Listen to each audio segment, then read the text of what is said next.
4 жыл сойку болуп иштеп, азыр 4 балам бар. Жолдошум шаарга там салгандан бери уйку жок. Жаш кезимде кычыраган, суйкайган кыз элем.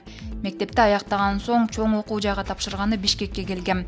Ата-энем окубайсың деп болбой коюшту. Мен да башкаларга окшоп окушум керек деп болбой шаарга келип алдым. Кафелерде официантка болуп иштеп, кичине кийим-кечекке акча топтоп алайын деп иштеп жүрдүм.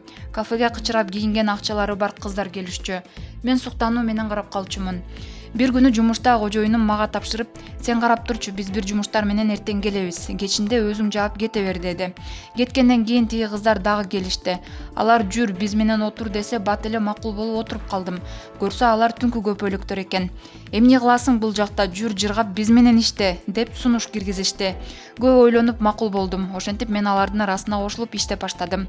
Акча көп, ошентип 4 жыл иштеп койдум. Бул жолдон мына чыгам. Ана чыгам деп чыга албай жүрө бердим.